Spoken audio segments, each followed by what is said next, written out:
Mr. Dlamini, a very good evening to you. Thank you for coming in. Let's begin with the basics. What exactly happened with that crash yesterday?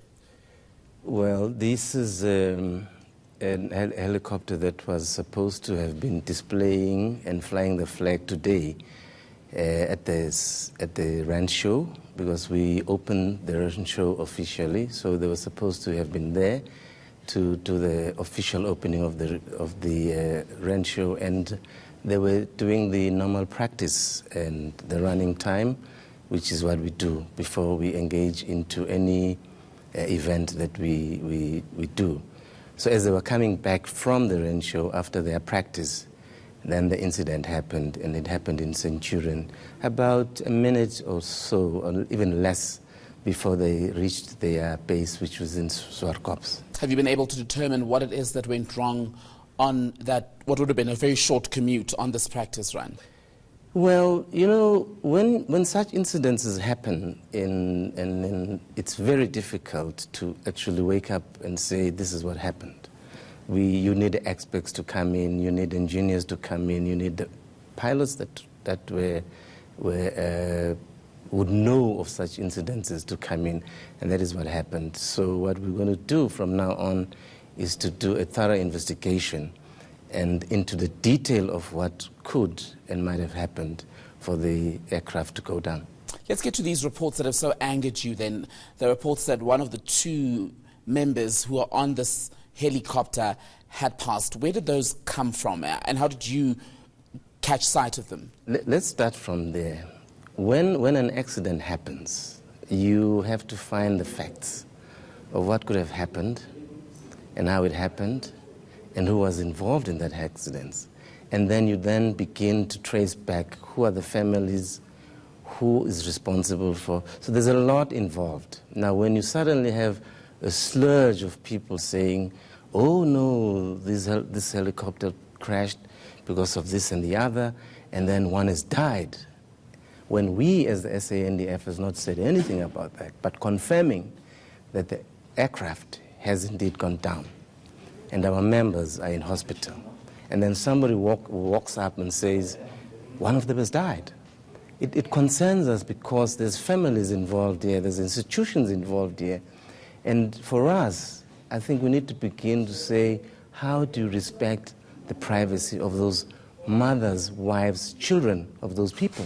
And those reports, did they come from the mainstream media, or was it just people on social media saying that these people, one of these SANDF members had died? I beg your pardon. Well, that is what is concerning us. It could have come from it could have come from even our members, by the way, and I must be honest with that.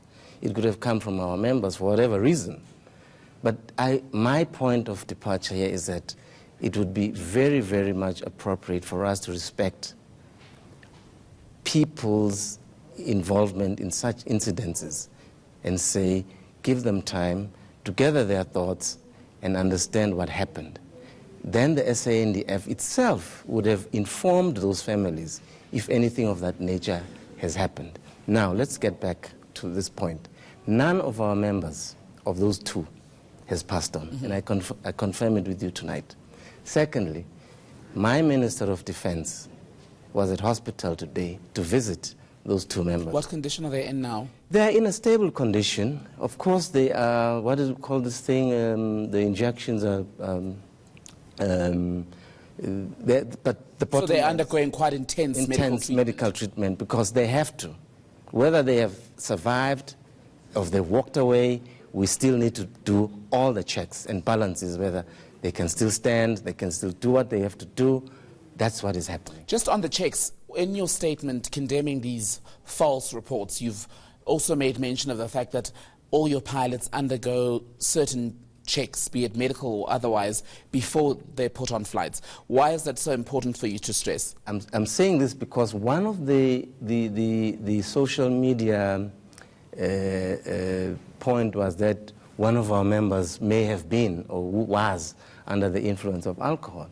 And I take personal offense that a member of the South African National Defence Force who flies a helicopter that protects his country can be accused by whoever that may be of having been under the influence of alcohol. Because as pilots, They always go through a check every morning under stringent regulations. They have to go through that because what they are flying is very, very important. So it's your word this evening here on Newsnight, Mr. Dlamini, that it is impossible that one of your pilots would have been on board an aircraft under the influence of alcohol at all?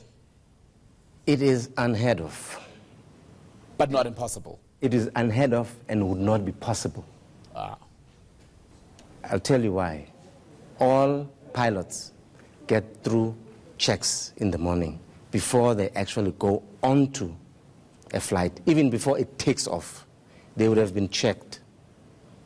How soon then until you're able to give us more solid information on what caused the crash, and if indeed alcohol, as you're saying, it might be impossible, if indeed it was involved? Is that something that you're looking into? Let me clearly dispute that. It is not anything that people are saying on social media around the influence. No. And I want us, when the investigation is done and completed, you bring me here so that I can prove to you that that was not the case. Give us a date. When does this investigation, when do you expect it to conclude? These investigations, as you know, aircraft crashes or aircraft accidents take a long time.